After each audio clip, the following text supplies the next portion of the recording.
Bom dia, boa tarde, boa noite, eu sou Cléber Caverna e eu tinha prometido de falar sobre os extremófilos, né? Um assunto da astronomia bem interessante, porque a gente que sempre quando pensa na vida, a gente pensa nos seres que têm mais ou menos o comportamento da gente, né? Vindo de uma temperatura como a nossa, mais ou menos parecida com a nossa, tem uma atmosfera mais ou menos como é que a gente respira, tal, tem uma proteção do seu planeta, tipo a magnetosfera, alguma coisa assim. Agora, quando a gente fala dos extremófilos, bom, eles pulam o corguinho, porque são seres, bactérias, fungos, sei lá, são micro-organismos que tiram a lógica da lógica, né? Ou seja, eles conseguem viver em lugares que, teoricamente, a gente acha que não deveria nem ter como. Ou ambientes muito quentes, como os termófilos, ou, ao contrário, ambientes muito frios, né? Como os psicrófilos, tá? Às vezes eles vivem em locais muito ácidos, são os acidófilos. Às vezes eles podem viver em locais muito alcalinos, né? São os alcalófilos, né? Então, assim, existem muitos tipos de extremófilos, aqui na Terra mesmo. Bom, se aqui na Terra tem, por que não pode ter no espaço? Então, sobre eles nós vamos falar, ok? Bom, então, extremófilo, trazendo a explicação, organismo que consegue sobreviver ou habitar lugares com condições extremas definidas por alta pressão, tá? E temperaturas onde a maioria dos outros, né, os outros seres, não conseguiriam, né? Então, que habita lugares extremos, locais teoricamente a vida não conseguiria aparecer, mas ela aparece por eles, tá?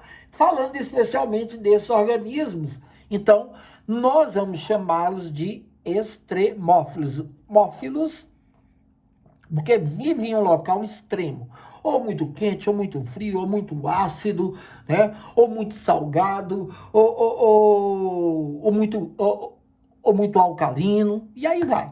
Isso é um extremófilo. Aqui sabe, você ter uma ideia de locais onde você pode encontrar um extremófilo. Aqui, ó, gelo marinho, permafrost e regiões polares, locais frios pra caramba. Às vezes você pode encontrar ele em fontes frias de vulcões de lama. É uma possibilidade. Fontes hidrotermais de águas rasas, nesse caso aqui, né, é um outro local que você pode encontrar esse tipo de extremófilo. As fontes termais que tem fumarolas, né, e vulcões de lama, tá? Lagos ácidos e vulcões, você, teoricamente, não deveria ter vida, mas aí tem também, pode ter um extremófilo lá. Desertos, ambiente árido, ou seja, local que muitas vezes não vê água durante muito tempo, e é muito seco e eles não conseguem viver lá, né? O tardígrada, né? Ele consegue viver nesse local, por exemplo, inclusive até no espaço, tá? A drenagem ácida de mina, lagos anóxicos e salmouras de mar profundo, esses,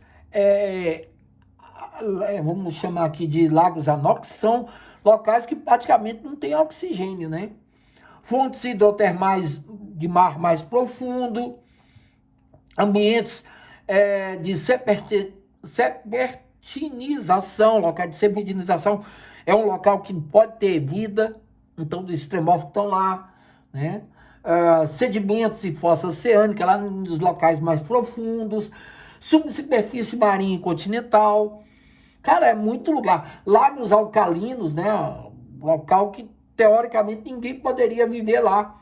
Ou então um local muito salino, né? Um local que tem tanto sal que a vida não consegue viver. Pelo menos a vida como nós conhecemos, mas os extremófilos conseguem. Tem extremófilos que vivem, né? Locais contaminados. Isso aí já é uma culpa nossa, né? Um local que seja contaminado por radiação, tipo lá, Chernobyl e tal, lá tem animais que conseguem sobreviver àquela radiação. É inacreditável, né? Mas eles conseguem. Ofiolitos e superfertilização continental, né? Isso daí são exemplos de alguns lugares aqui na Terra que eles conseguem viver. Mas no espaço sideral também se consegue viver, como já citei anteriormente, né? Existem planetas que pode ser que não tenha vida, mas pode ser que tenha vida. Se levar em consideração que, por exemplo, Vênus é muito quente, né? O mais quente. Teoricamente, na superfície não tem jeito. Mas naquela parte atmosférica, ela tem condições para ter vida. E nem precisa ser extremófilo para viver lá. É só não abaixar a superfície. Já em Mercúrio, por exemplo, que tem uma rotação travada, um local está muito quente, outro local está muito frio, pode ser que tenha algum extremófilo lá. Por exemplo, na zona entre o frio e o quente, pode ser que tenha alguma coisa lá, ou o contrário, né? Ou no quente ou no frio, isso aí. Júpiter, por exemplo. O Júpiter está fora da zona Caixinhas Dourado, mas ele faz um esquema que é uma força de maré que estica e encolhe, né, e comprime as luas que estão próximas, porque essas luas, elas se aquecem por fricção. E aí, inclusive, você pega a Europa, até a possibilidade de ter água líquida, né, em Ganimedes, em Calisto, em Europa já sabe, né, já se sabe. E assim, isso é uma coisa muito louca. Eles não estão na zona habitável, mas estão numa zona próxima ao planeta Júpiter, que é como se Júpiter imitasse ali o sistema solar. Bom, aqui são os principais extremófilos, tá? Hipertermófilos, eles estão em locais que a temperatura pode chegar até 140 graus centígrados, tá? Áreas como fumarolas, fontes termais, algumas fossas abissais, tal. Esses aí podem aparecer, os hipertermófilos. Outro grupo, eu já tinha citado, os psicrófilos, aqueles que vivem em ambiente extremamente frio. Temperaturas muito extremas, onde a vida não teria condições de sobreviver nada. Mas eles conseguem driblar isso e a vida aparece. Então, vivem em ambientes onde as temperaturas rondam a 0 graus centígrados ou menos. Tá? Então, são psicrófilos. Nós temos outro grupo aqui, são os acidófilos. Aqueles que vivem em ambiente onde o pH está muito abaixo de 4. Na verdade, 4, 3,5, 3, até menos do que isso. Tá? Um pH de 2, de 1 é um pH extremamente ácido. Teoricamente, nada poderia viver ali. Mas você encontra extremófilos vivendo numa boa, confortável ali. Tá? São locais como lagos criados em minas de pirita, que locais extremamente ácidos, e eles estão lá. Então, eles também podem viver em ambiente ácido. Outro, às vezes ele pode viver num ambiente ao contrário, em vez de ser ácido, ser alcalino demais. Porque acima de 7 é alcalino, né? Então, se você pega aí um pH entre 9, 10, 11, 12, cara, ele é muito alcalino. Teoricamente não poderia viver num ambiente como esse, mas ele consegue viver. Tá? São ambientes de lagos e águas subterrâneas, onde assim, o pH é em média 9, 10, 11, até 12, né? Que é um pH muito alcalino. Por outro lado, esses são os alcalófilos. Por outro lado, existem os halófilos. Halófilos significa amigo do sal. Se eles são halófilos extremos, eles são, como é que eu posso dizer? São algum tipo de micro-organismo que consegue sobreviver a extrema salinidade, locais extremamente salinos, tá? entre a 9 a 30% de colete de sódio. Isso aí é como, por exemplo, em áreas de salinos, ou então locais hipersalinos e tal. Você encontra isso em vários lugares do mundo. O exemplo básico é o Mar Morto. E lá tem vida. Apesar de, teoricamente, não sustentar, você vai encontrar os halófilos extremos. E aqui o cara que é o exemplo de micro-organismo mais porreta da natureza que eu conheço, né, que a gente conhece. Ele consegue viver ao mesmo tempo em ambiente frio, em ambiente quente, em ambiente ácido, em ambiente alcalino. Ele vive no espaço sideral. Cara, esse cara aqui é o tardígrado. Ou tardígrada, né? Aqui ele está dizendo em inglês aqui que é um animal chamado tardígrado, né, que vive em áreas extremas. Por exemplo, desde que o nosso planeta existe, nós já passamos por várias fases de extinção. Ele está dizendo, e esse bicho já existia e ele passou por elas uma boa, tá? Ele pode viver, aqui está dizendo que ele pode viver em água quente, pode viver em água fria, né? No caso aqui, o gelo. Ele pode viver em áreas de intensa radioatividade, né? Do espaço, ou mesmo aqui da Terra, né? Tal. Ele consegue sobreviver décadas em um local seco, muito quente, um deserto que nem água muitas vezes consegue ter, né? Não tem nenhum uma cepa d'água, nada, e ele consegue viver nesse local, tá? E assim, ele pode viver em trincheiras muito abaixo, lá no fundo do mar. Cara, você encontra esse danadinho aqui em tudo quanto é lugar. Então, se você encontra esse animal, o tardígrada, né, em ambientes tão extremos, por que não pode existir isso em outros lugares? Como eu disse, né, tem várias luas, por exemplo, de Júpiter, Saturno, que tem condições para se ter vida. Deixa eu mostrar uma coisa aqui. Essa aqui nós já falamos, é a zona Caixinhos Dourados. Muito próximo da estrela hospedeira é muito quente, muito afastado da estrela hospedeira é muito frio. O ideal é o verde, é a zona Caixinhos Dourados, eu já expliquei. Agora, eu posso ter um local desse daqui que tenha possibilidade de vida? Bom, se eu tiver água líquida, pode ter. Mas, poxa, está tão distante da estrela hospedeira, como é que vai ter água líquida? Aí é que entra o planeta. Vamos pegar Júpiter, Saturno, vamos pegar Júpiter. Ele é tão grande e exerce uma gravidade tão grande que ele influencia os planetas que estão, aliás, não é nem planeta, as luas que estão ao seu redor, criando aquilo que a gente chama de forças de maré. Como eu citei anteriormente, ele estica e encolhe, estica e encolhe, estica e comprime aquela lua tantas vezes que ela cria uma fricção que vai aquecendo. Como se você ficasse girando muita coisa, ela vai esquentando. É a mesma coisa, mais ou menos nessa linha.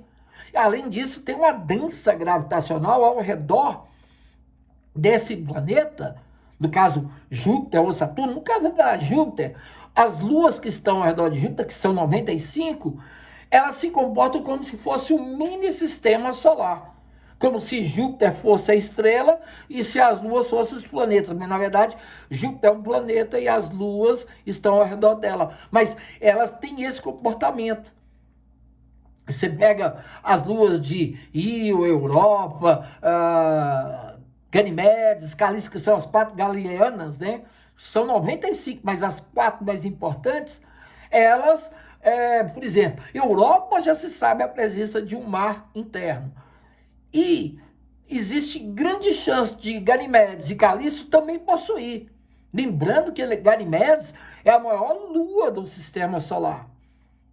Ela, inclusive, é uma lua maior do que Mercúrio e maior do que o planeta anão Plutão. Agora, você imagina o tamanho. Quer dizer, que se ela não tivesse sob a influência de Júpiter tanto como ela se encontra hoje, ela poderia ser um planeta, porque ela seria maior do que Mercúrio, só para você ter uma ideia. Mas em Ganimedes existe uma grande chance de ter água. Não na superfície, mas no interior. Em Europa, por exemplo, já se descobriu. Já se sabe a presença de água. Existe um mar gigantesco lá. Tá? Então, assim, é uma coisa muito interessante. Olha aqui, ó. Isso aqui uma arte mostrando o que seria essa água existente em Europa. Aqui tudo congelado, aqui tem uma parte de transição e aqui o oceano. Muito mais água, inclusive, do que teria na Terra. Só que como é que ele sabe que tem essa água? Por quê? O movimento de estica e comprime que Júpiter provoca, que a gente chama de força de maré, dessa Lua, ela, além de aquecer o interior, ela deixa aqui com temperaturas em que consigamos ter a presença de água.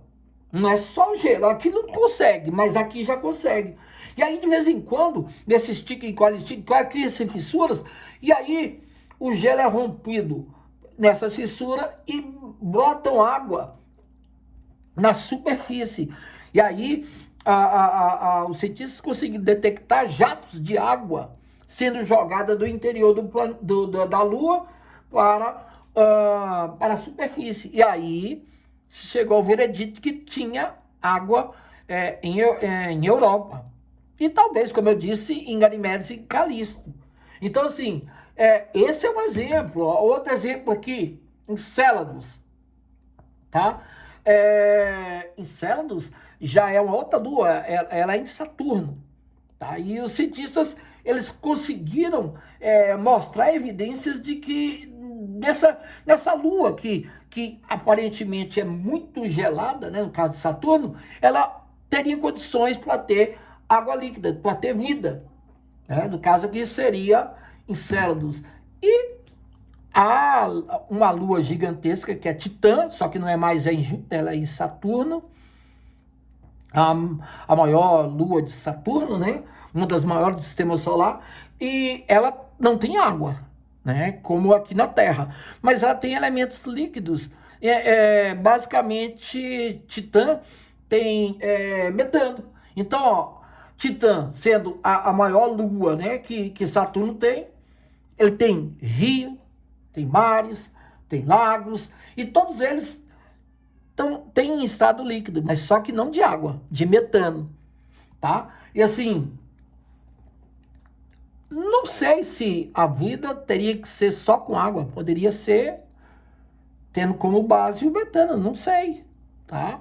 Se você for pensar dessa forma, realmente os extremófilos criam uma situação interessante de questionamento se existe vida ou não. Não precisa ser inteligente. Já comentei sobre isso numa outra aula minha. Mas assim, será que não tem chance de ter vida? Então, é isso aí. Eu sou o Kleber Caverna. Se gostou, deixe um tinino, se inscreva. Se já é inscrito, legal. E mostra para os colegas. Quem não conhece essas ideias, tá aí, ó. Eu coloquei elas para serem debatidas. Comente. E um abraço, um beijo, um queijo.